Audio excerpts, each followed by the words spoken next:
Michelle O'Connor here, creative director for the Salon by InStyle, artistic director for Matrix. And I am here in the Stylez app studio and getting ready to do a curly hair video, educational video for you guys. I am so happy to be working on curly hair because it is my passion. And so stay tuned and upload and plug into my channel because I'll have tons of more content and videos in the future. I wanted to do a video on curly hair and what you do when you're in the salon and someone with curly hair walks in. A lot of the time, as you can see, curls take up a massive amount of space, especially when they've kind of been fluffed out and they've dried and it just expands. This is intimidating for a lot of people, so I thought a great way to break down what you would do is to show you step by step what's the process? What happens when this client walks in? They'll probably walk in like this. So when this client walks in and they have these beautiful curls, you can see the potential. Kayla and I have discussed, she loves her hair, she loves her curls, she wears her curls, but she's not loving the shape lately. And the thing about curls is that they have a mind of their own, and there are no two that are alike. They're all varying degrees of lengths and textures, and you could have various curl patterns in there. And so it's very important to look at curls and the platform of curls like a canvas, like almost as if you would be thinking of how a gardener or a landscaper would prune trees. You want to approach the curl and cut them where it lives. And the reason for that is you might have a curl that is very defined like this, and it has a spring to it where it's half of its length, because as I stretch this out, this goes well below her chin. But as this pops back up to its natural positioning, you see how short it is. This is what happens when hairdressers get in trouble and they cut hair that's curly too short, because they're not taking into account the curl is gonna spring back this short. The other thing that happens is you might have curls that are tighter in curl pattern and it shrinks up smaller, and you might have somewhere else on the head a curl pattern that is a little bit wider or elongated. And so it's different. If you go in to stretch the hair and cut it like you would traditionally, you're gonna end up with hair that springs back in varying lengths, and it's going to be awful when they go back to wear their hair curly. So first things first, we're gonna go in and we're going to define everything. There are some areas of Kayla's hair that are defined, like this is beautiful, it's very defined. But then there's some areas where it's really just a patch of frizzy hair. I can't really see how this lives because it's not in its fullest potential, it's not defined. And so I'm gonna go in and intentionally define those curls so I can see where everything is living. And the first step is washing at the shampoo bowl, conditioning, and then adding in a light leave-in conditioner and a little bit of product to define it.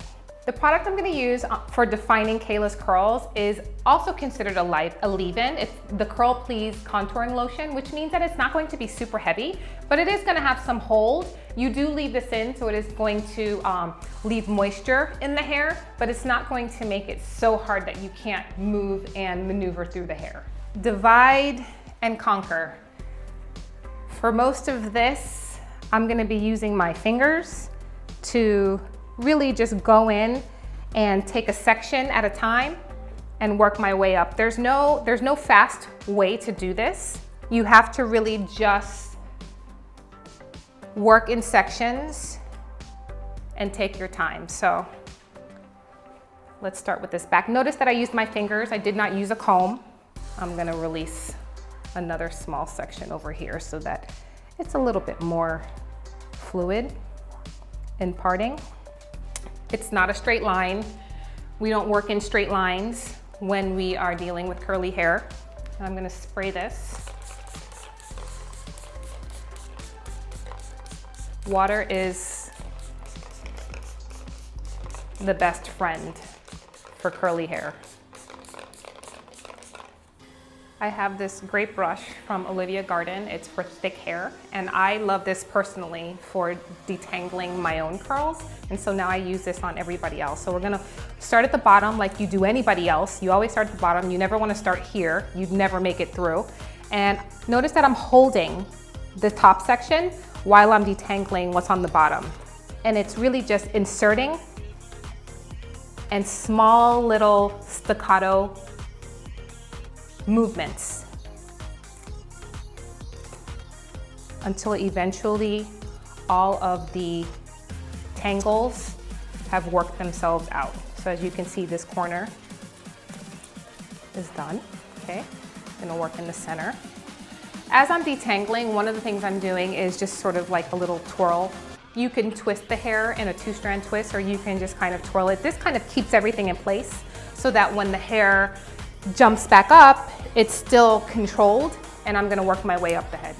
So that first panel is detangled.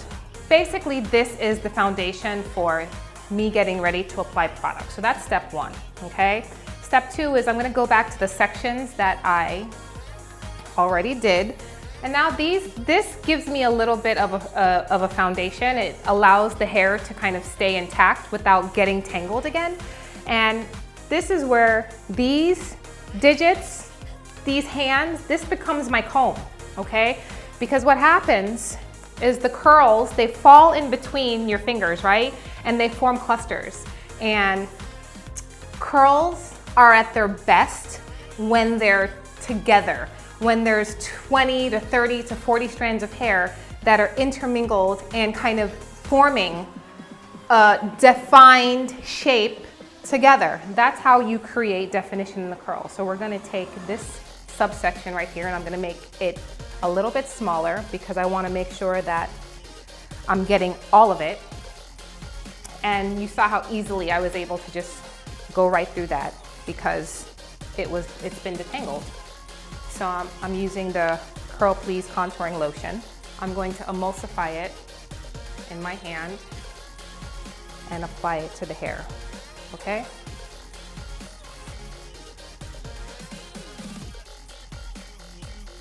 So as you can see, that's what happens with the curl. It forms these clusters and there's strength in the numbers of that, right? So you don't see this layer of frizz sitting on top anymore. You see these beautiful clusters of curls, and that's what you want to preserve so that you are able to go in and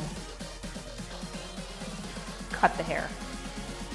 It's important to make sure that your curls are coated because that's the moisture component, which is where curls thrive. Take our time and work in sections. I'm gonna take this section and subdivide it so that it's no larger than maybe about an inch in thickness because you wanna make sure that you're getting everything, the top side, what's in the center, as well as the underside. And again, you see the curl definition with each one. And I'm gonna take down a section so you can see what it looks like when it's undefined versus when it's defined. So as I take down this section, you can see what these curls are doing versus what these curls are doing. So let's pin this up, right? So look at this versus this.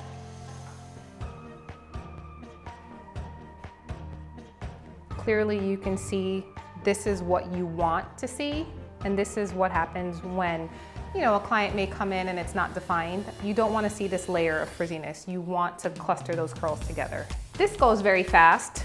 Once you detangle it, which takes most of the time, 75% of the work is done for you at that point. Because now it's very easy to just work through my section. I'm not encountering any tangles, and I'm just working through like my fingers were a comb, and I'm detangling those curls and creating clusters.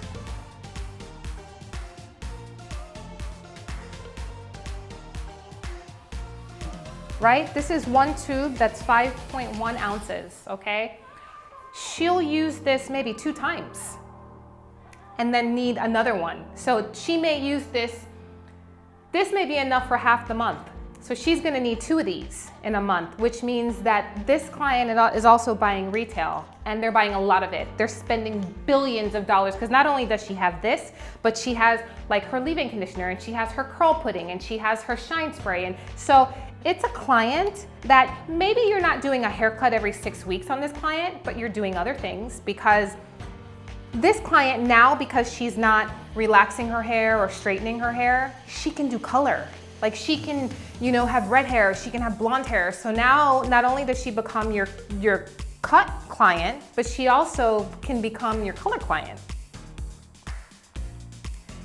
And you can style her. You can style her, she has somewhere to go. You know, there are other styling options. That's a part of salon work as well. You know, we take care of clients for weddings, we take care of clients for graduations. People want to look a little bit more special than they do on a regular basis. So what does that mean to take the curly client and make her look a little more special? You've got to learn a couple of styling techniques that make her hair beautiful in curls, because it doesn't always mean a blow dry. Sometimes it means taking the curls and creating beautiful styles in the curl, but being open to that and being open to everything and everyone that walks through the doors of your salon, because that's just called being a professional. And more people will have this kind of hair in the next 20 years, 10 years, 5 years than not. More people are mixing, more curly hair is being created. So if you don't know how to do this kind of hair, you won't know how to do your job. So that's why it's so important that you learn how to handle curly hair and understand what it requires in order for the curls to be beautiful. So right now, and this is just a little tip, I'm directionally defining Kayla's hair. And what I mean by that is I've actually taken what's in the crown and I'm going forward. And you'll hear me say this a lot. I work intentionally and I work with the end in mind. I know that Kayla wants to have a haircut that incorporates a fringe. I know that she wants to get rid of some of this length that's hanging in the front. So I'm directionally placing her hair forward so that when I dry it, it will be in that position already. So that's why you see me going forward. So I've just finished all of the prep work on Kayla, and I want you to see how all of her curls are super defined and they look luscious, they look moisturized, it's beautiful. And the objective is to really get in there and freeze these curls exactly where they are. We don't want to create frizz, we don't want to disturb them. You don't want to disturb curly hair until it's 90% dry. So the objective is to diffuse this or place your client under a dryer, or they can air dry. But right now we're gonna diffuse her, and I'm gonna show you sort of like some of the tips that I use for diffusing curly hair.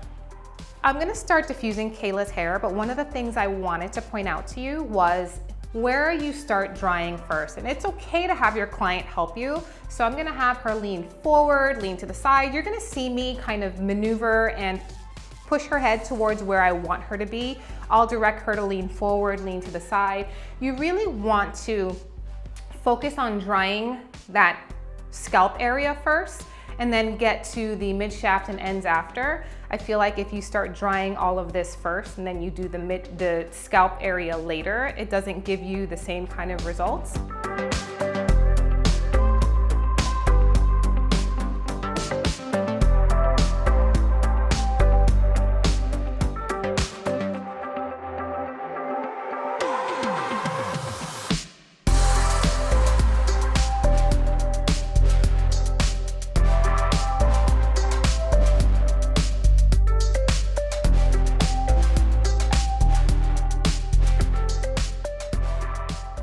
So a couple of things that I'm gonna talk about is really what was happening as I was diffusing Kayla's hair.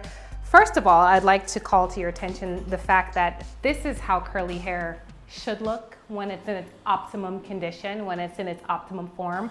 And this is what happens when you take the time to detangle and moisturize and really define those curls, because this gives you a roadmap.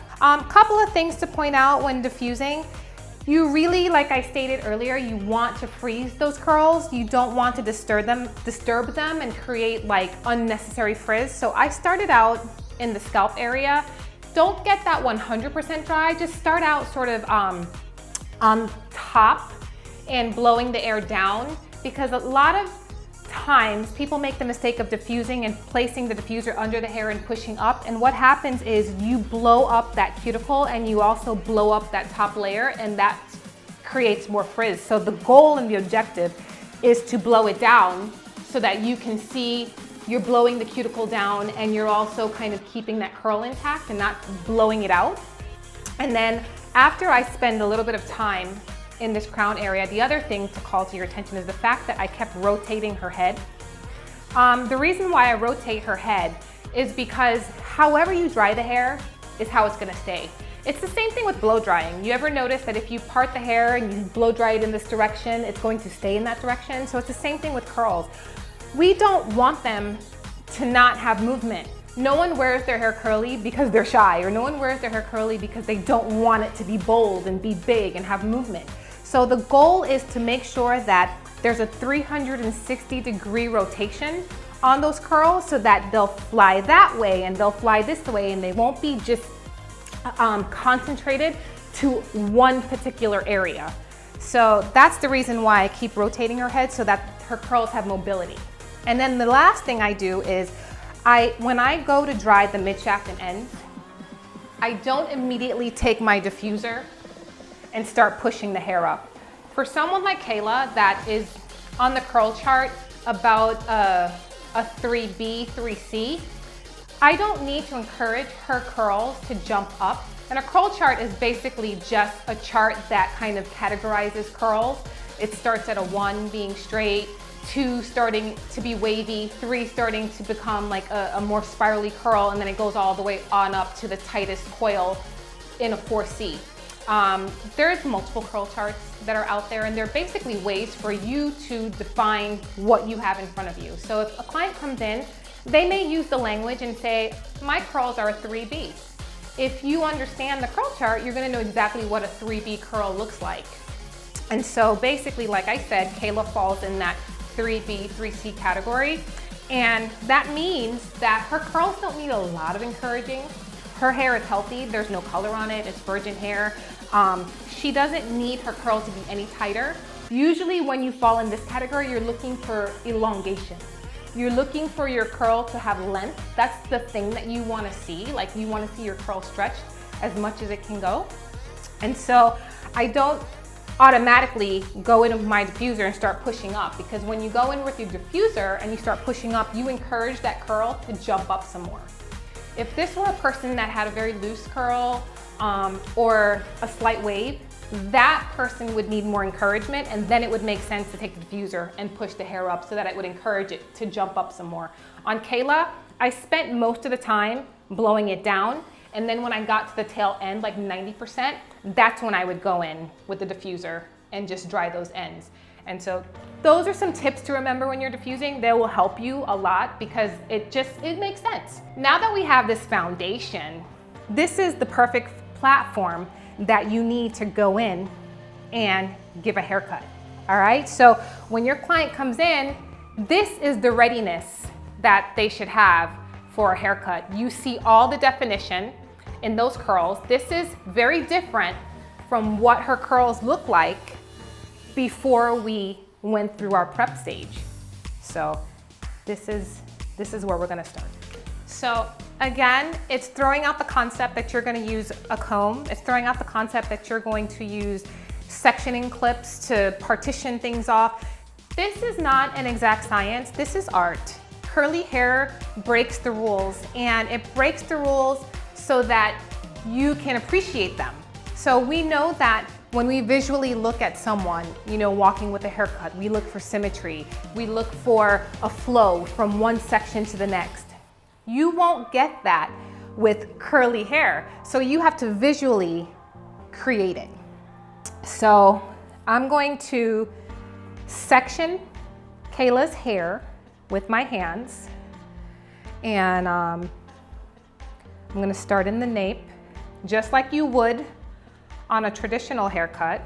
We already discussed the fact that she does not want a whole bunch of length off. She just really wants to minimize some of the layering that she has in there. She's feeling like she has like a step and then this piece underneath. So we're gonna even that out a little bit so that she has more of a triangular shape that incorporates a fringe because it's very homage to the 70s and it's very current. Again, we're seeing a lot of curly fringes, and that's the thing that, you know, she wants to visit with her own hair. So again, for some of you, this may defy what you think of in terms of hair cutting and hair rules, but it's kind of a different way to look at hair cutting. You can look at the back of Kayla's hair and you can see that her curls jump up to varying degrees. So she has this section right here that jumps up and has a lot of elasticity, and it jumps up to there, and then she has this section. Your goal is to create a solid line without stretching her hair. So I'm gonna go in visually create a solid line without stretching her hair. You can release the hair and let it fall where it's going to naturally fall.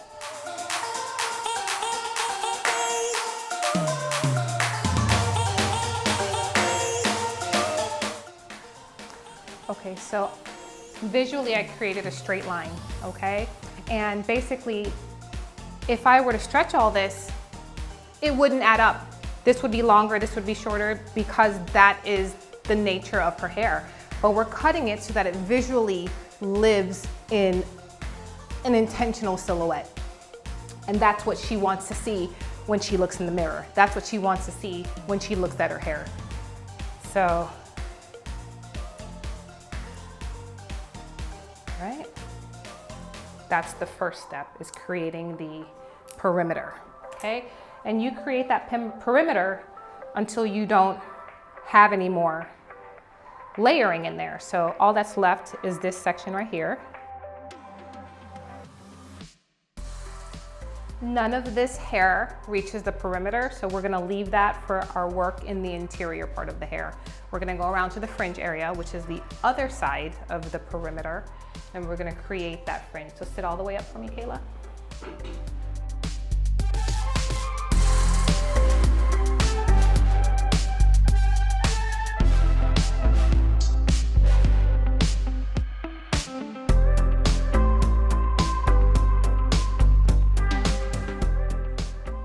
Always leave it a little bit longer than you intend to leave it, just to make room for the spring. But the beauty of this is you're seeing exactly where this hair is going to dry every time. So you don't run the risk of cutting it too short. Her hair is going to dry and it's going to curl at exactly the point that you cut it, which is what makes the beauty of a curly haircut.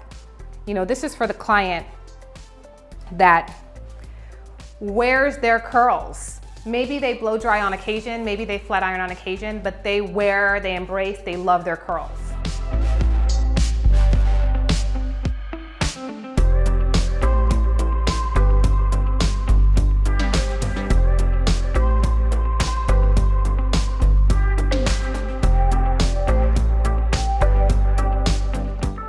Now I'm going into the process where I'm working in the interior. We know that we don't want a more than 45-degree elevation in those curls. She wants to keep them lower to the bottom, so we don't need a lot of graduation. What we do for this is I have her lean back, and we know that 45 degrees looks like this. If we were holding it out with a comb, we were cutting 45 degrees. So I want to look at the same thing, but I'm going to look for that 45 degrees visually. So I'm gonna go in and I'm going to hold her curls at that 45-degree angle visually. It's important to kind of redistribute the curls after you cut them, because it's always going to kind of fall, and maybe you'll see a few pop out, and that's your indicator to go in and fine-tune the shape. And it's also important to remember that after you've created that strong foundation and that perimeter, that you go in and you really make sure that her ends are taken care of. Areas of hair that you were not able to get, you want to make sure that you are maintaining the health of her hair. So I'm lifting up these actual clusters of curls because we spent all that time defining. So I can take this and I can look at these ends and I can go in and I can fine tune.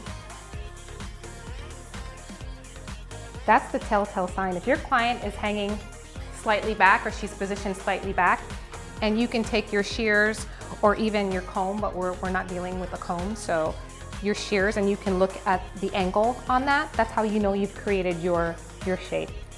This is going to feel a lot like as if you were a gardener pruning trees. That's just what it feels like.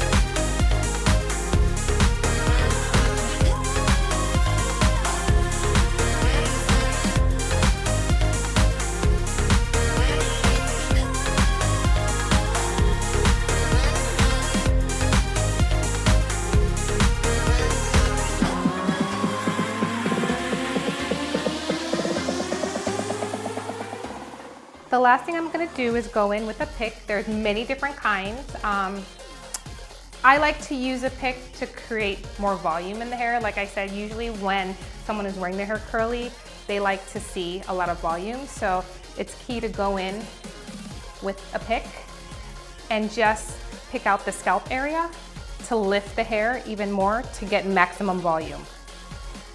You don't go all the way through it. You just go through the scalp area just to release some of that natural volume that lives in there, and that's what gives you maximum lift, maximum volume, while allowing you to maintain that controlled and defined look of curls.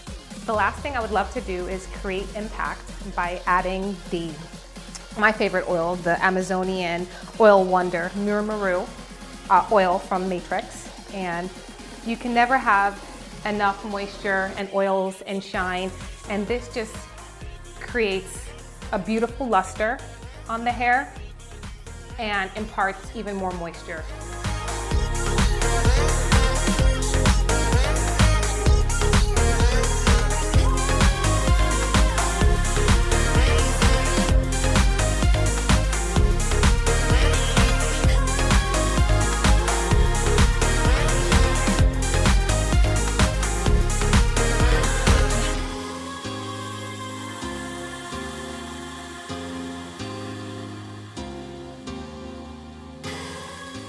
Thank you for watching me on the Stylez app.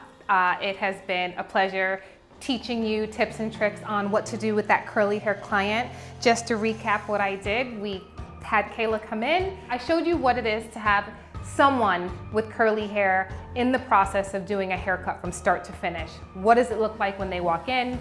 How you properly define the curls, how you go in and diffuse the hair to create that beautiful contouring and definition in those curls, and how you set the stage for your haircut.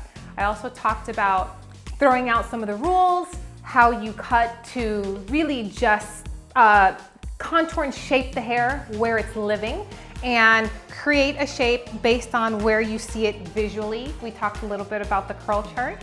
If you want more content like this, follow me on my channel on the Stylez app, as well as @Michelle O'Connor Beauty on Instagram.